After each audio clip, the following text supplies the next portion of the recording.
If you come to mandir and you hear other people chant, do you get any blessing? If at home you put on Gayatri Mantra 108 times and you let it play on repeat, that laptop will get mukti before you, because it's chanting. Means if you want to get the result of chanting the name of the Lord, you can't put someone else to chant. You have to chant. Each person has to chant for themselves. That chanting is like medicine. No one can take. See, if you're sick, no matter how much your spouse loves you, or how much your children love you, or how much your friend loves you, they can't take that medicine for you. If they take it for you, what will happen? You'll die from sickness, and they'll die from the medicine, isn't it? Everybody has to take their own. So, I'll chant, and in between you chant the name of the Lord, you walk away with your own blessing. Otherwise, Gina and I will walk away with all the blessings from the mandir, because we chanted for an hour and a half.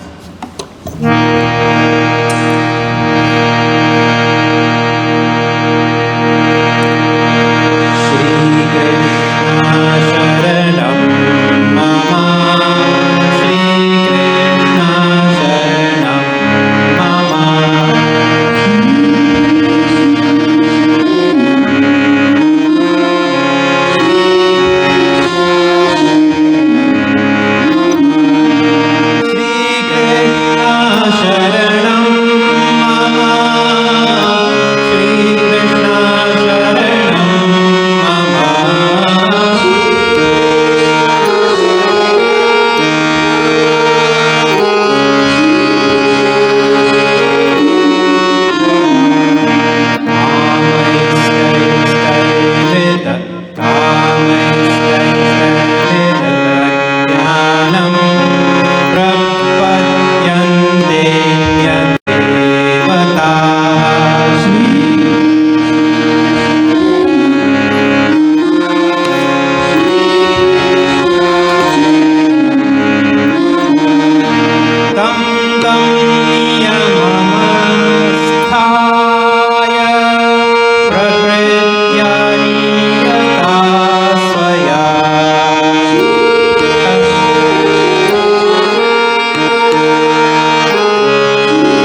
Bhagavan is answering this question, why people don't realize Vasudeva Sarvamiti.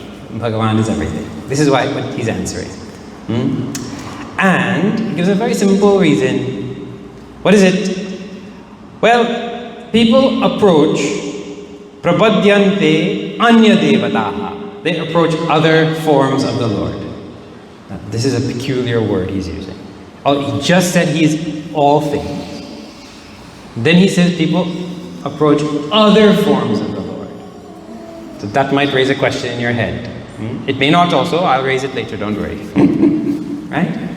And they approach other devatas. Why? According to their desires. They have all various desires. Right? And in doing that, these people who do that, he gives a word for them. These are people whose Hritajnana, their knowledge has been veiled. Their mind is clouded. They don't understand things correctly. Whatever good things they have learned, they've put it out of their mind because their heart is throbbing with some desire. Those type of people. They forget about Bhagavan and they go in search of some other devata. Then, what they have to do, whenever you have any thing in mind and you have to go to that person who will give it to you, then when you go there's some rules and conditions. You want to worship any form of the Lord, you have to do some specific type of puja or havan, certain mantras. So according to all those niyamas, they follow all that. This whole thing is also controlled by their own tendencies. It means the person who wants knowledge, he'll go to Saraswati. The person who wants money, he'll open his shop and he'll pray to Lakshmi and he'll puja. He's a big sthala puja sthal there with Lakshmi, right where behind his shop, behind the cash register. Right? And he'll do arati there.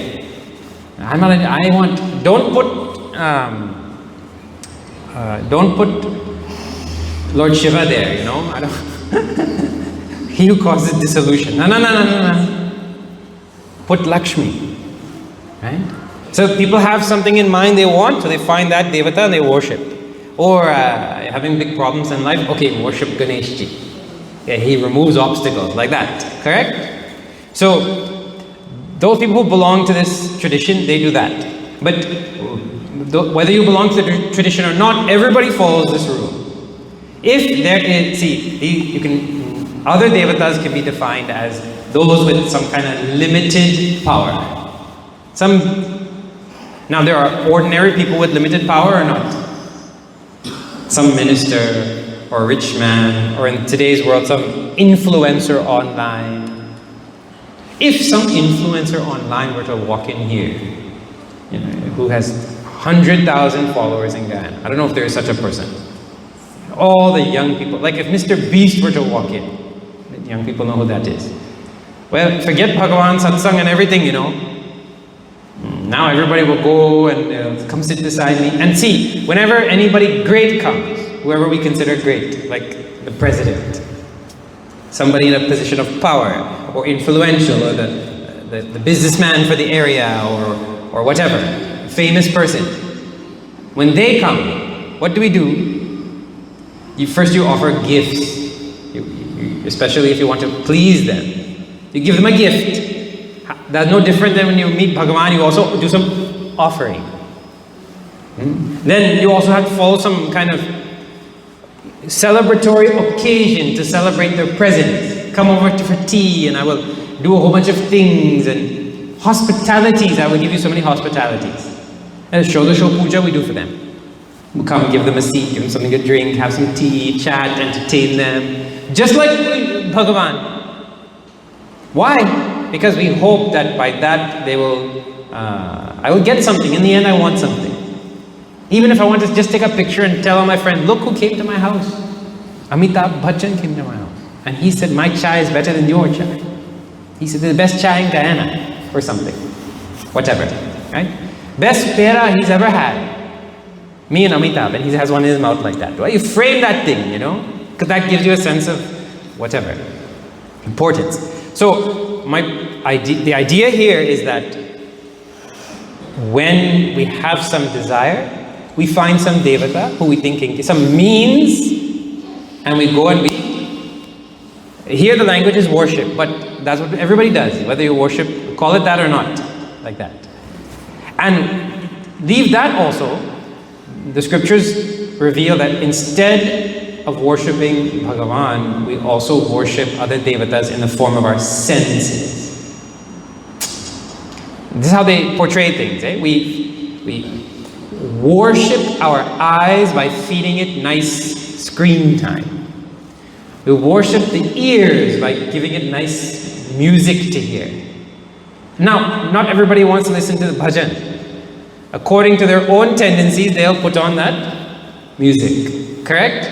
You know your mood changes. And when the mood changes, you go worship some other singer.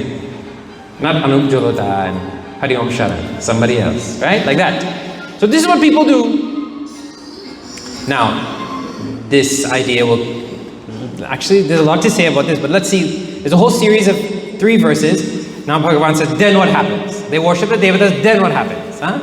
Yo-yo yam yam tanum bhakta. Yo-yo bhakta, whichever bhakta is yam yam tanum shraddhaya, with faith, what?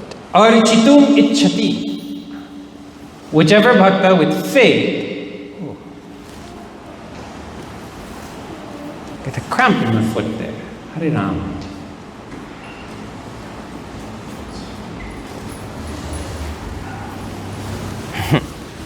Right. Whatever bhakta with faith. Yo-yo bhakta, whichever bhakta worships whatever form of the Lord according to their faith. Then what happened? See what Bhagavan says. Now this is a very interesting thing. I make their faith firm. What? Means forget Bhagavan Shiva, Lakshmi Narayana for a moment, and you feel suddenly that this weight loss guru is the guru for you. Because he has a result of weight loss, and he gives some kind of program for you, or a nutritionist. Then you follow that for a little while, and you check and you see, really, I lost some weight. I did. Right? 25 milligrams. I lost 25 milligrams only, but I lost. I mean, that program, it works. Then my faith, if you get on the scale, suppose he says, you stand in this asana and you go for this many steps a day and you drink this tea, and at the end of 2 days you will lose weight. And you do it, and then you get on the scale and you lose 25 milligrams only. Your faith goes up. What? You mean to say I did it half-heartedly and I also lost? I'll try it again and let's see. And by actually getting results, your and our faith goes up, correct or not? That's how we develop faith in all things. So Bhagavan says, because people have faith in all types of things. They have all types of faith. Anyways, so Bhagavan says that faith that we all have, strong faith that we have, somebody would tell you, if you're sick, drink this thing. They put this in a pot and drink it. It works like anything. And you're taking Panadol, you're not going to drink anything. But they say, this thing. Now 2 people with different faith. Interesting, isn't it? How it comes? Because they did it and they got some result. Bhagavan says, I am the one who strengthened their faith. Means to say, that there's a rule in this universe. When you get results like that, your faith goes up. He holds the rule in place. He's responsible for this person's faith and that person's faith. It's a good thing to remember when you see other people of other faiths. And strong faith also. How did they get there? Some people worshipping Obia. They have great faith in all that occult things. How they got that kind of tamasic faith? That low and ignorant, dark faith. How? Means Bhagavan only supplied that faith.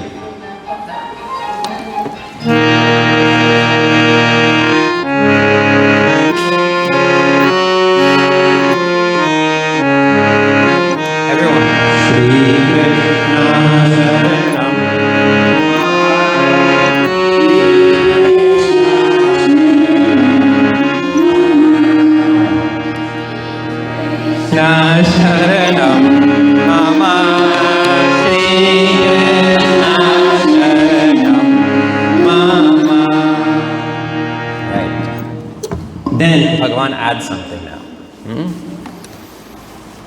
See, in this, he used not a nice word for such people. They're worshipping other devatas, they're getting good results, their faith is going up, but they're people who's deluded. Their knowledge is covered. I mean, just by having more faith, see, let me ask you. Suppose you do follow some fitness regime. Is it not possible that you have more faith in that guru than you will in Bhagavan now? For health issues? You have more faith in him than Shastra. Correct? When it comes to health issues. Then you go by some psychiatrist and they really help you through your fear. Now you have more faith in that psychiatrist than you do scriptures. Correct? So, Bhagavan makes that happen because he holds the rule where you go and seek something else, you develop good results, and you develop faith. But such people are apa-hrit. What is that word? Put hide in there. It's in the last verse. Apa-hrit-tyajna. Those people whose you know what it means? These are people who really can't see past their own nose. I'm going to put it in simple language.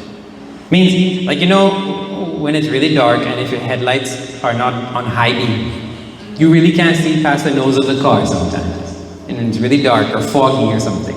That's why they have fog lights to help. So, you know who else can't see past his nose? A donkey with a carrot. You know, you put a stick and you hang a carrot like that in front. Well, he can't see beyond that carrot. He can't see, he's been walking all day and he hasn't got it. All he can see is sometimes when he walks it comes forward and then it seems to go away again, then he'll walk and come forward like that. He can't see past his own nose. It means to say, when we get enamored by some quick result, well, we forget everything else. When we realize that if I eat a Catch chocolate bar, right, from the store, Catch is there, you know that? No? Well, I see it in Burmese all the time. Big Catch sign. You get caught when you eat a Catch. It means to say you go and have some nice pine tart or whatever, simple thing, right? And then you stop by and you buy a few of the snacks and you overeat and your belly hurt or whatever, right? When that type of thing happens and we get caught by our senses, we could not do some simple math with me. Suppose a person eats one set of pastries a day. They take out 5 minutes every day and they go to the bakery which is near their work and they go and they pick a few pastries and before they have to go to work, they eat a few. They take out 5 minutes and eat. And they go back to work. And that's their respite from life. And because it works, for that 5 minutes they forget everything. Add it up and see. See how that sense pleasure to a little carrot. If you add up 5 minutes a day for 365 days a year, you know how much it adds up to? 1 day and a bit. 1.3 days. That's how much it'll add up to. Now let me tell you, if you eat that margarine-laden pastry every day for a year, what will happen to your insides? Well, whatever happens, it won't get removed in a day and a half. It'll take a year, 2 years for you to work off that problem, correct? So now you do the math. For 1 and a bit of day of joy, I take on a sorrow that will last, might kill me, might. That makes sense? To do that? That doesn't make sense. It doesn't make sense in any which way. But that other half of the equation is veiled from our eyes when someone puts the carrot in front. Smell it now. Fresh from the bakery. Take 2 now. What will one do? 1 a day, nothing. You see? So people who go worship small, limited purposes, limited gods, like that pine tart is a 3-shaped lingam. We love it.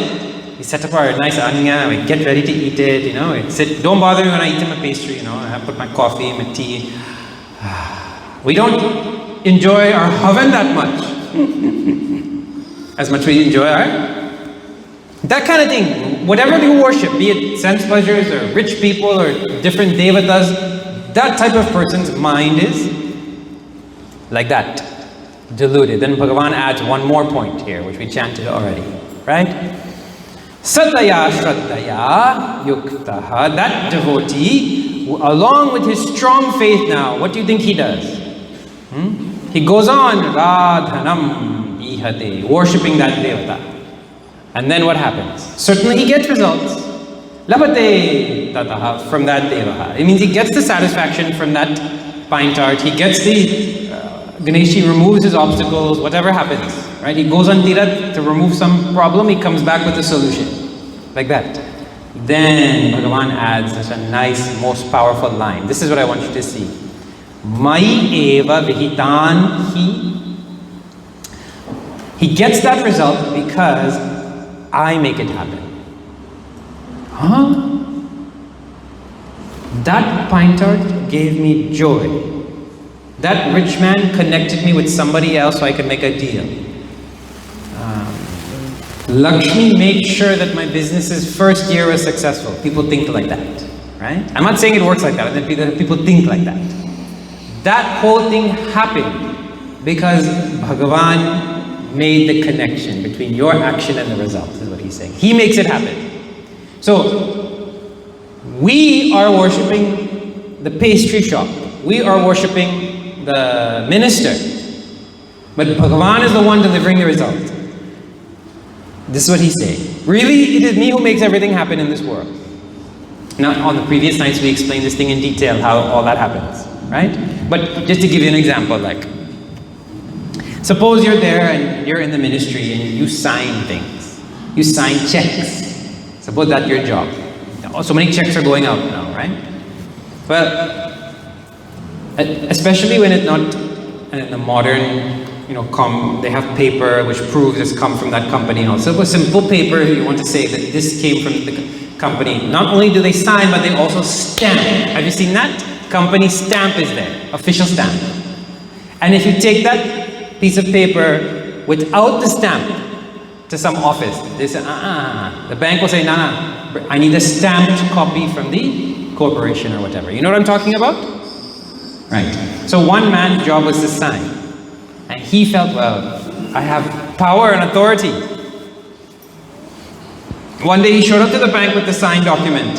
And they said, no, go home. Then he realized that it's not the signature, it's the stamp. My signature is worthless without the stamp of the company. It means the authority and power is coming from there. See, in Kena Upanishad, there's a wonderful story between Bhagavan and the Devatas. Hear this wonderful thing happened. The Devatas just conquered the Rakshasas. They had a fight. And so they came home victorious. And they were celebrating like anything. And they were patting themselves on the back. You removed these two, and you removed that one, and we were so good this time, and all that kind of thing. Then Bhagavan appeared way out in the distance as a yaksha, as a beautiful being, shining there. Devi came as a yaksha. And Indra sent Agni Devata to go there and see if you can find out who it is. So he's all proud, he just beat so many Rakshasas, he come now, I have a small job to do, let me do it for Indra Devata. When he gets there, Bhagavan asks, who are you? And Agni Devata is somebody who doesn't know who I am. I'm the heat principle in the whole universe. I make anything warm. I make volcanoes explode. I'm the heat in this universe. He said, oh, you're heat in the universe. You make things happen? Yeah, I can burn anything. Show me now. Here's a dry blade of grass. You burn that for me? Let me see. So Agni Devata said, just to entertain this beautiful being, let me do it. Otherwise, that's insulting thing. So he went and he tried to put that little blade of grass alight. And it didn't burn. Agni Devata couldn't burn even a blade of grass in front of the Yaksha. He got frightened. Conversation done. He head back. And when Indra asked him, who was that? He didn't tell what happened, He says, no, we didn't get to that. We didn't get to that part. So then they sent Vayu. And this is the same Vayu who can come as a hurricane 5, level a town. That Vayu. And Hanumanji is so strong, Pavana Sutta. So he daddy. Vayu came, come. And same conversation happened. Okay, blow the grass, the little dry grass. And when you try and blow, the grass didn't even shake. He get frightened too. The message is what? That power that Agni Devata has, even, that power not coming from them. They forgot that for a moment. So Bhagavan appeared to show. Like that. So the message is what? If we worship some paltry, shaking, short-lived, limited being or power in this world, we really have to be confused. That's the message coming through this verses of Bhagavad Gita. Any power you see anywhere in the universe has its locus, its source in Bhagavan. Now this brings up a nice topic. So we have so many forms of the Devatas here, right? And the children who are here, please listen to this. And when you go home, you ask your parents to explain it to you. And if they don't tell you right, you explain it to them. So many questions are there that children will have, and we don't necessarily give the best explanation. Why do we have so many forms of God? And why do we say this God does this and this other God does that? And here Lord Krishna is saying, I do it. And if you read Ganesha Puran, Ganapati Atharva Shirsha, what you will see, no, this universe has sprung from Ganeshji. And in Devi Bhagavatam, no, the universe has sprung from Devi. Like in Shiva Puran, from Shiva. Here in Bhagavad Gita, Krishna is saying it's all from me. So that's confusing. No, the answer is right if you look carefully in that statement. The whole universe has come from one being. One being, from one has come everything. Like from thread alone, this kurta has come. Isn't it? And your clothes have come. From one thing, so many things can come. From clay, you can make so many different pots. You can make a spoon, you can make a plate, you can make a cup, you can make a fork, you can make a donkey. You can make so many things. So from one, everything has come. That is what they're all saying. And then we give different names for that one. Now, you see this thing. Give it some thought.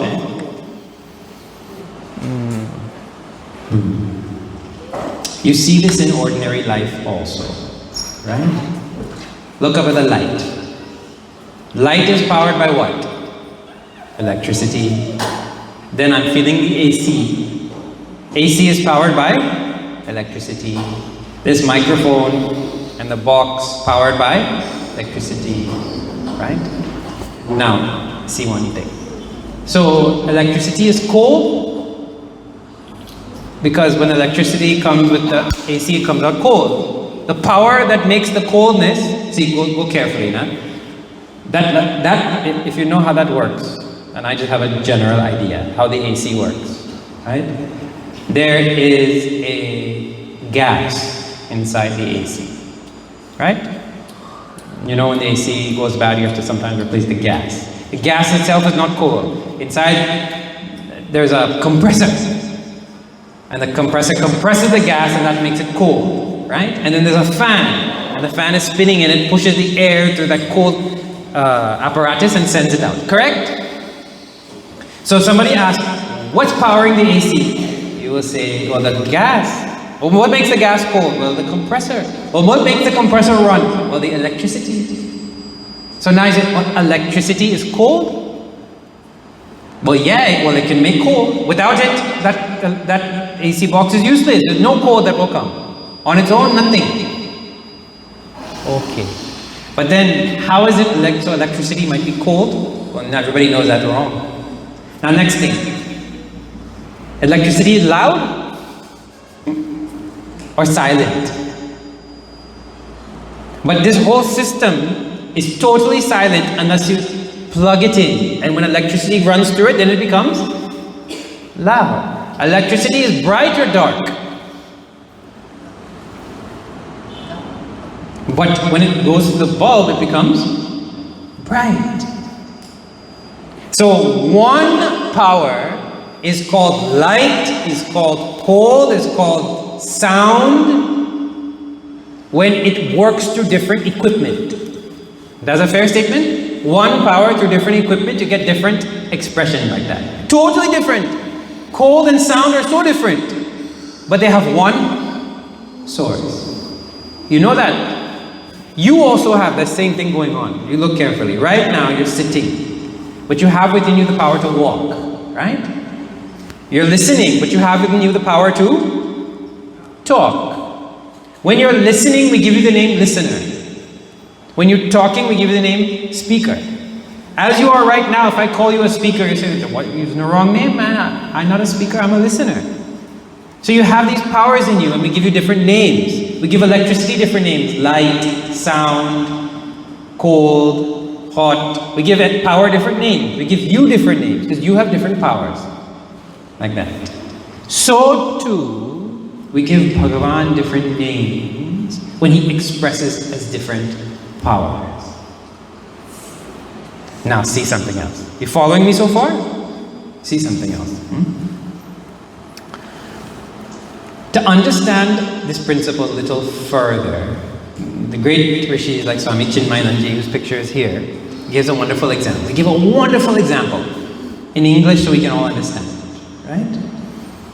Just think about the government, say government of Guyana, right? You see, in the household, a child could very well think the government is a person because the way that the parents talk, sometimes they say, man, this government didn't fix the road. This government, why water shutting off? Other countries, water don't shut off. Or they say the other side, I love this government, they're doing such a great job, I got my check and everything. But they're always talking about, so a child might think, who is this guy named government?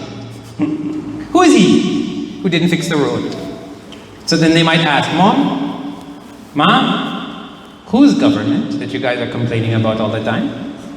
And then you realize, no, this child doesn't understand. Government is not a person. Government's a person? Government of Guyana? Mr. Government of... No.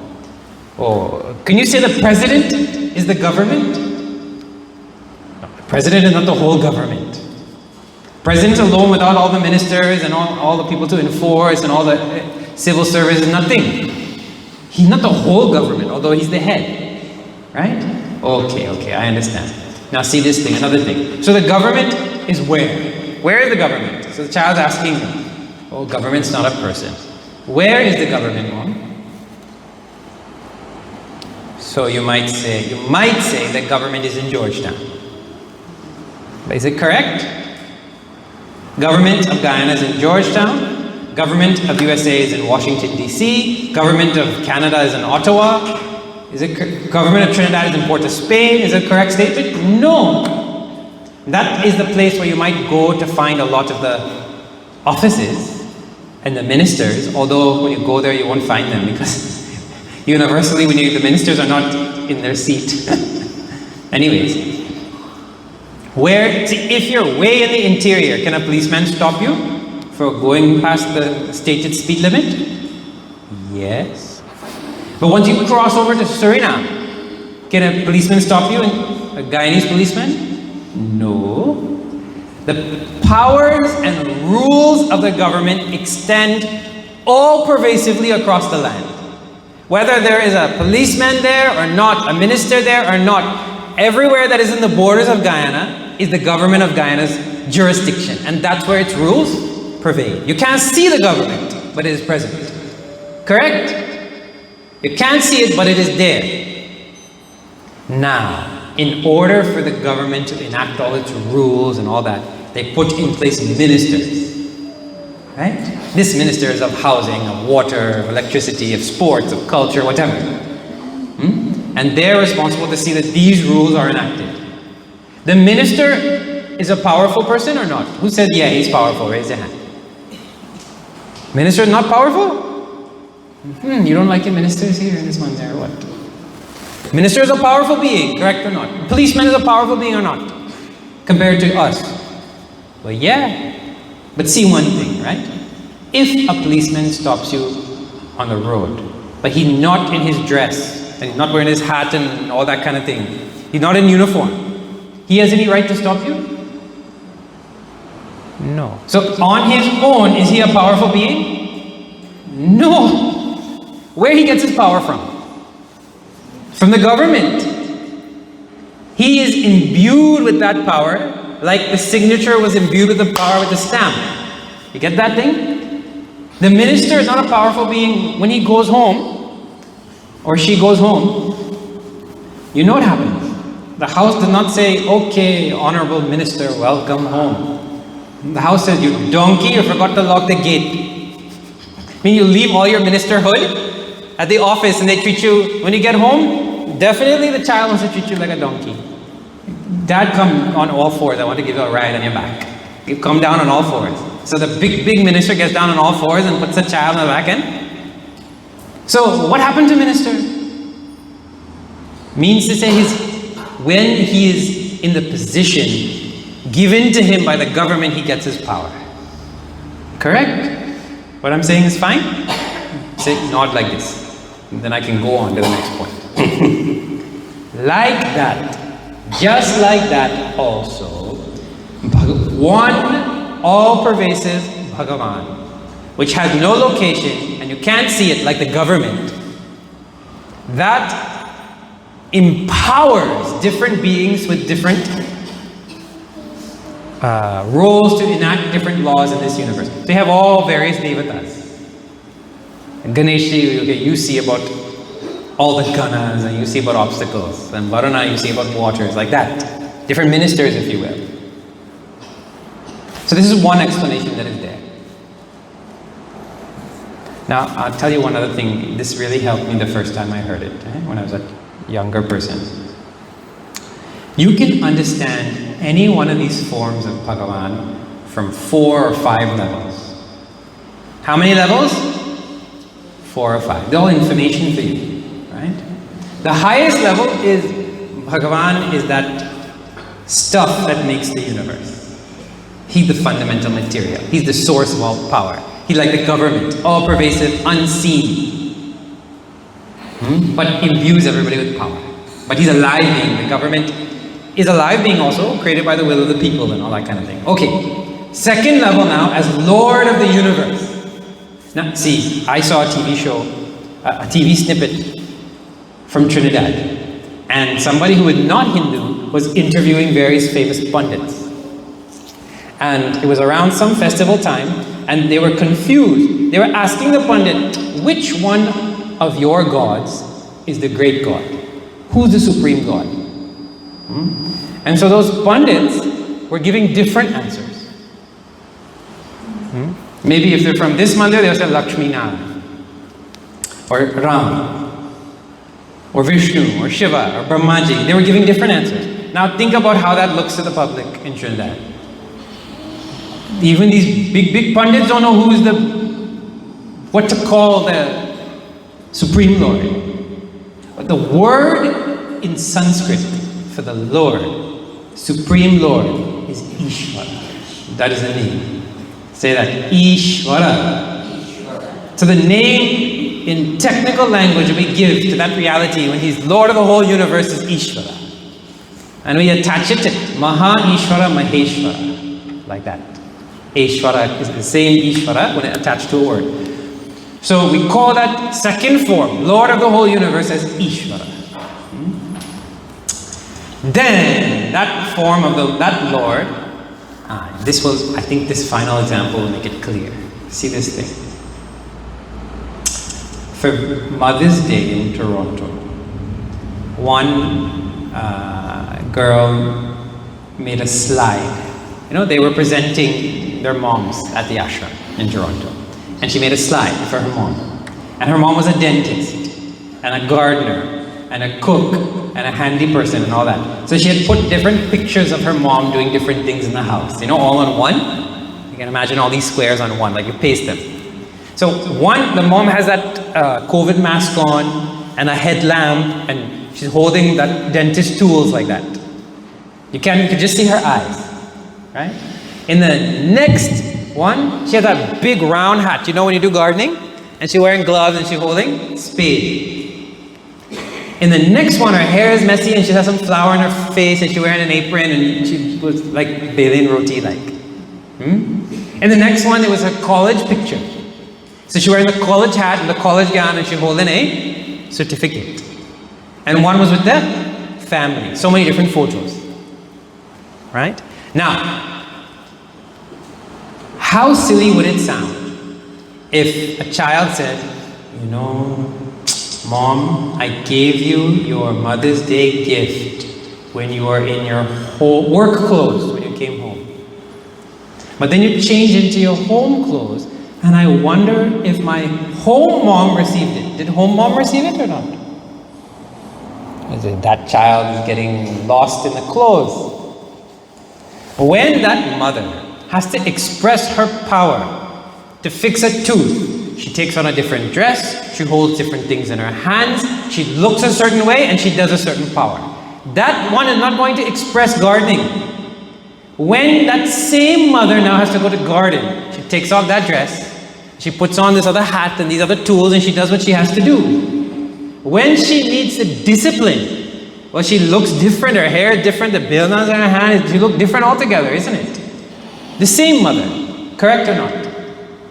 Expressing a different power, she takes a different form. She gets a different name. And from looking at her only, you get an idea of what she can do. Same mom. In the same way, one Lord, when it expresses its creative power, the Rishi has said, we give it the name Brahmaji. And if you want to visualize that power, he looks like this, and he has 4 heads, and he's holding Vedas, and that kind of thing. But if you want to understand that same Lord, when he's going to manifest this power, it's going to manifest, you want to give the name, we give Shiva. So that's the next level of portfolio. It means the one Lord takes a different portfolio, he looks a different way, he does what he has to do. Then, so that's 3 levels now, eh? The 4th level, a lot of information for you, I know. You did not came here to sing bhajan, you didn't come for all this information, maybe. But it's nice, I hope you like it. I mean, I like it, so at least one person is enjoying. The 4th level is what? That same Lord has a symbolic form. Symbol. That symbol is given a concrete form here. Based on different shlokas, dhyana shlokas, Puranas, Rishis gave ideas of how that form looks, and some carver carved that based on the shloka. Karpura Gauram. Oh, he's white? Okay, Lord Shiva is white. Like that. They listen to the shloka and they carve that. Now that, see, just look for me, right? Each one of these here, from the level of symbolism, the Rishis have put inside everything you're looking at an idea. Like, each symbol is a teaching medium. They've taken an idea, they've made it into a picture, a concrete form to tell you something. Like the flag of Guyana is a concrete representation of some of the values, correct or not? Or the people who made the country and the values. And if you study what green and black and white and red represent, then you know what it. But you could just have the flag and raise it on Republic Day and salute and sing the anthem and feel something. But you didn't get the whole picture unless you ask, okay, no. When they designed this thing, they designed it to carry a message. Correct? Correct or not? The flag carries a message unique to this land. In the same way, each one, see Saraswati is there. Saraswati usually wearing white in all the mantras. She's wearing white. Means she's trying to tell you something by her dress color. What is that? Well, look, the same one Lord of the universe. He manifests as communication and knowledge in this universe. And if you, who want to gain more, invoke that power, well then you better make your mind pure, because white and pure are associated in our tradition. So she's literally making a fashion statement. A fashion means I come where there's purity. I wear white. And everything about her tells us more about that power. And if you study it deeply, she'll take you right up to her real nature, which is the infinite Lord. We just studied Sutre Mani Gana Eva. I am the thread woven through this whole universe. So Saraswati is holding that mala, spatika, and inside you see the thread. What genius it will take to look out into the stars, capture that there's one being behind this universe, study it more deeply and separate the various manifestations of the power.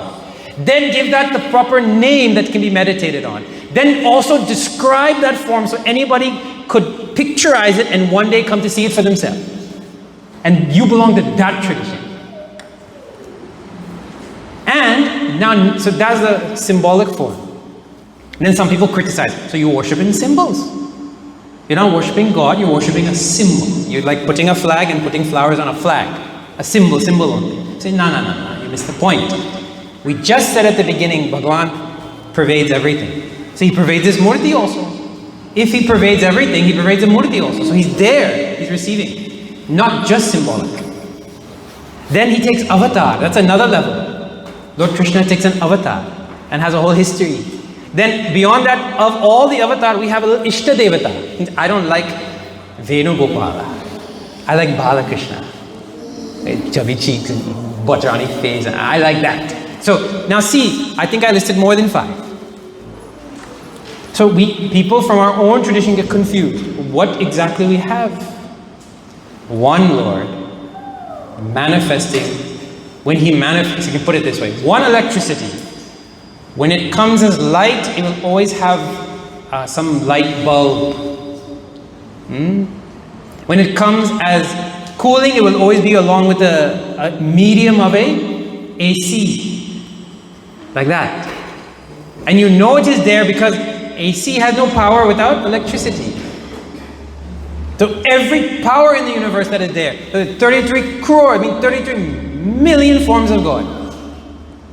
One God, many ministers, like that. So there is only God in this universe. Only God is there. And when we try and understand His powers, we get these different forms. And the forms are there for us to worship and move along the path of this knowledge. Whew! All that to explain one word, why Bhagavan is saying they're worshipping other devatas.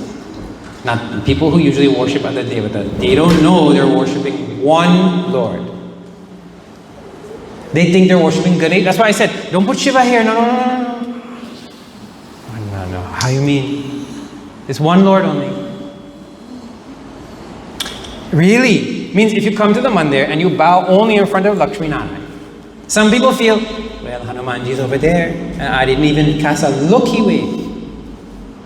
And Hanuman Jayanti coming up. But that's all madness. It's one form of the Lord. One Lord is there. We have many murtis here because people have different likes. You go to your Lord and bow, but there's one Lord. It's as foolish as saying, oh, my mother in her work clothes, my mother in her home clothes, she didn't receive my Mother's Day gift. Oh, that is something else altogether. That means you didn't understand. Not only one Lord, everything is God. Like that. So if you have many murtis at home and you feel stress, please cast it out of your mind.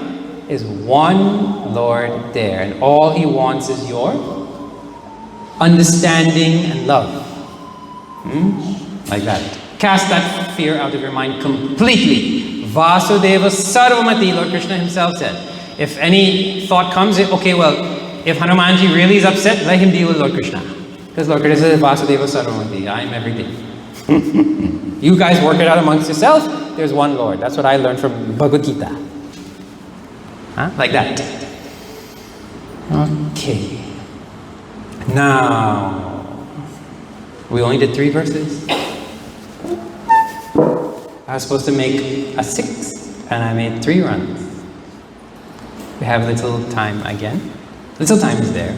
I'll tell you about this wonderful next verse. So let's chant it.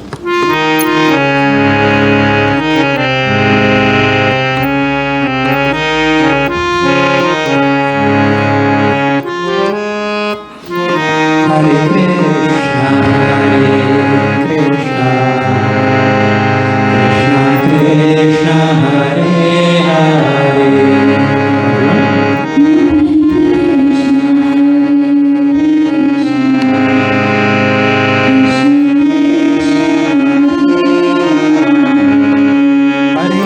Krishna, Krishna Krishna, Hare Hare.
Antavat tu phalam tesham. Now Bhagavan laments.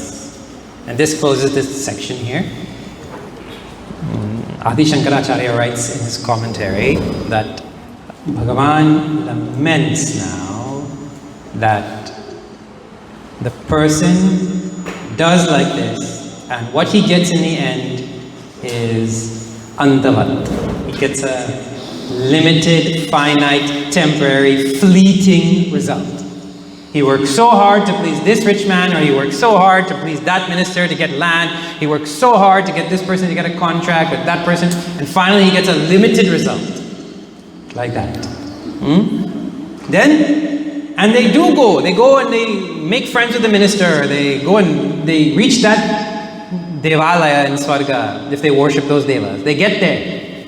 But that's also limited, because after a while they get born again like any jantu, any being.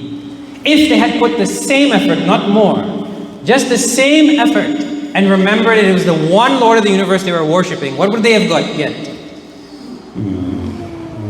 Mad bhakta yanti mam. They would have gotten me.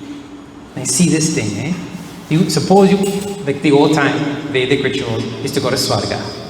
So suppose you go and have all the devas there, so you also join.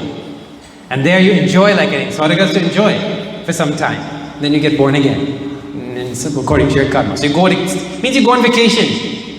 Sometimes you decide, let's go to Miami or Orlando and Disneyland. You show up there like local Swarga, and you get, oh, you've bought the VIP pass, come sit here, eat this, like that. They treat you nicely for some time. Now notice one thing, when you go there to Swarga, suppose you say, oh, this is nice, but Indra, people are fanning him, eating grapes, whatever. Can I sit there? Suppose you say. He said, welcome to Swarga, but you can't sit here. Okay, well now that I've reached this place with all this joy and all that, can we have some satsang and I can realize God now also? Get 2 in 1? No, Indra, no, I can't give that knowledge. Oh, okay, fine. I hear there's even higher lokas. Can you send me to Brahmaji's loka? No, man. If I could go Brahmaji's loka, I would have gone a long time. This is my post. I can't go any higher. I can't give any recommendation. Let it just send you also. Oh, okay. But now see, if you had done the same supplication, it means in all your hard work and all your seeking of joy, you remembered, oh Lord, it is on you, the final result. If you had just done that, Bhagavan says, not only do you get me, I will give you myself. Indra won't even give his seat. Bhagavan will give you his whole self. They compare the two. And that's the infinite Lord.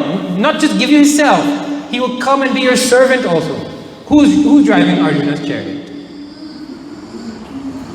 Who's driving Arjuna's chariot? Lord Krishna. That means while Arjuna is the prince, got ready and put on his armor and he sharpened his sword and he put all the arrows in his quiver and he chucked his bow. While he was doing that, where was the Lord of the universe? He was in the stable, cleaning the horse, picking up after them from last night, tying them down, pulling them, lifting, sweating, getting chariot ready. The Lord of the universe who's doing that for his friend is Bhakta Arjuna. He would have given him whole self. Now, which Anya Devata you can worship that will do that? You just see, I'll give you this. Just see. Suppose you go now, I was thinking this through. Suppose you go to the ministry and you say, I hear you're giving out land. And you go to the minister and say, I want some land. Right? For whatever purpose. I want to start a business, I want some land. Well, he said, okay, I can give you some land, but it's way in the interior. I said, no man, I want on the seawall side. He said, well, that land I don't even have land there. You have to go to a special minister connected to whatever, the president or something. Any country, it doesn't be this country, right? So you go and meet them, yeah, I can give you land on that side. He said, no man, I don't want on the seawall side, I want on the waterfront. But no, I don't even have land on the waterfront. For that you have to go see the highest office of the land. So you go meet the highest office of the land now. You say, okay, I want some land right on the waterfront. Right? Suppose you do enough supplications and worship and you make loyalty and I want that land on the waterfront. Right? But I don't want it here. I want it out where there's suppose I want it where the oil is. I want to build a refinery for some byproduct. That's what I want. I can't give you that, because these fellas from the other country, anytime they might come in, I can't assure you that land. There's some fight going on. So okay. So where you have to go now? You have to go find some great military power to protect your land. So then you go to some great military power, some other country. Okay, listen, I want to build a refinery on the edge there so I can... They say, well, the kind of refinery you want to build is the high-tech one. We don't have that in our country itself. There's no chance we're going to let you build that. We'll build it first in our country and you can take a second one. You see, my point is, whatever devata you go to, they will not give you everything. They'll give you just their jurisdiction. And they're limited. But if you had just put that same effort in worshipping the Lord through your daily duty, you would have reached God and He would have given you His whole self. And so therefore He laments. These jivas, they don't know it's me only who give everything. As all forms. I only give the pleasure in the pine tart and I only give the land also. I give everything. I am only Lakshmi and I am only the senses. I am everything. But they worship other things. They get finite results and they miss me, man. So therefore He's telling, get this knowledge. Know really what the source of power in this universe is. Like that. He tells Arjuna.